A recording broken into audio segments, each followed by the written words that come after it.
I'm going to make some steamed marmalade puddings. These are absolutely delicious. And to give them some extra flavour, I'll be adding some Cointreau, which is an orange liqueur.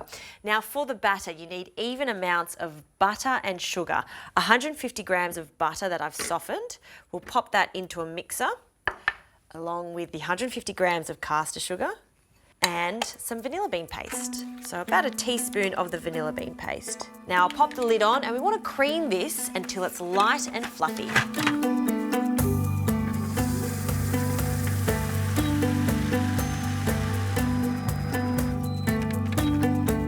Oh, look at that, lovely and creamy. Now for the eggs, 3 eggs. Now when you're adding your eggs, you want to add one at a time. So I'll break them into a bowl first. And we'll add the first one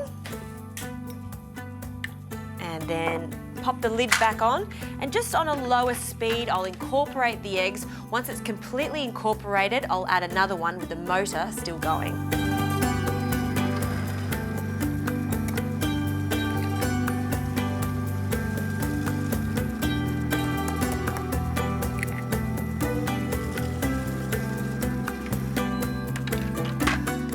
Right, that's incorporated nicely. So for the dry ingredients, self-raising flour, we'll add that, along with some baking powder, and that's going to give a lovely lift to our puddings.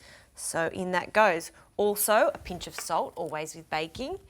And then just on a low speed, I'm going to incorporate this flour. So I don't want to activate the gluten too much. If you do activate the gluten, we're going to get a tough crumb. I want a really light, soft crumb. So low speed.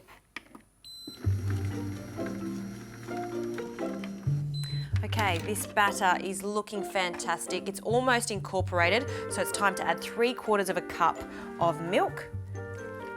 Just pour that in. I will scrape down the sides just to get that excess flour, and then again, just on a low speed, incorporating it.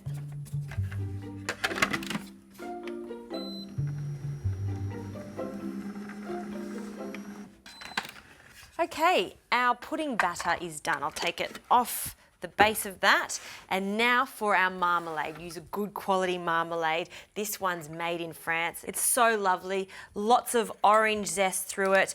And we need about 3/4 of a cup. So I'll place it into a bowl, almost the whole jar.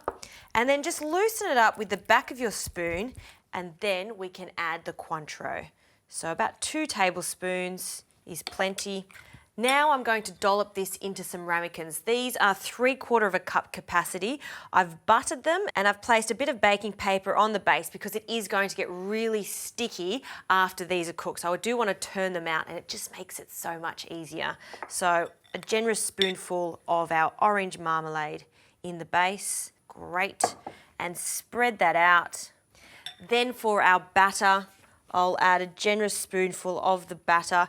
Don't fill it all the way to the top because it will rise significantly. Don't forget, we did add baking powder to this, and it's also got self-raising. So fill it about 3/4 of the way up and spread it out so it's got an even top.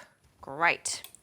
Now these are going to be steamed, so we do need to cover them. Another piece of baking paper on the top, and then a square of foil. And to ensure that this stays in its spot, I've just cut little pieces of twine and wrap it around and tie in a double knot. And that's the first one done. So I'm going to continue the process.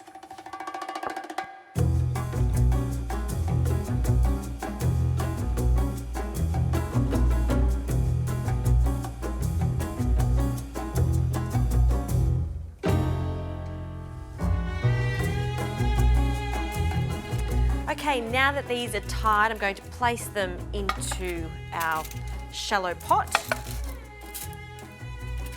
And then we're going to fill it about halfway up with some hot water. Great.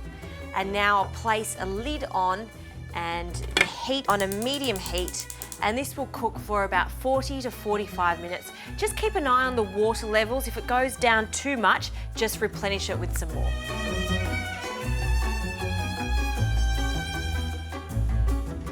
Okay, these have been cooking for 40 minutes. I've turned the heat off and you can see that they've puffed up nicely. going to take this one and just drain off the water. And now we'll take the little piece of string off and the foil. And this is what's exciting about steam puddings like this that are covered. You really don't know what the results are going to be until you reveal it. Ta-da! Oh, that looks pretty good. Light and fluffy, still nice and warm. And what I like to do is just release it from the sides with a sharp little knife, just to make sure that it's not sticking. And give that a twist to detach. And then place a plate on top. Flip it over.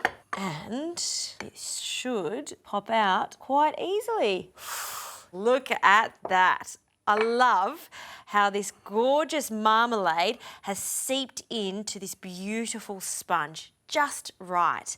And we're going to carefully take the top off, and that's why we place that on top, just so it's quite perfect. And I'm going to serve this with some double cream, a generous spoonful on top, and immediately eat it. So look at this, oh, so soft, so fluffy.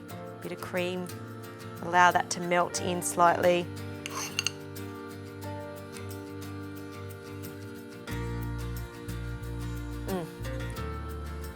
Hot marmalade puddings. That is a seriously impressive dessert, just delicious.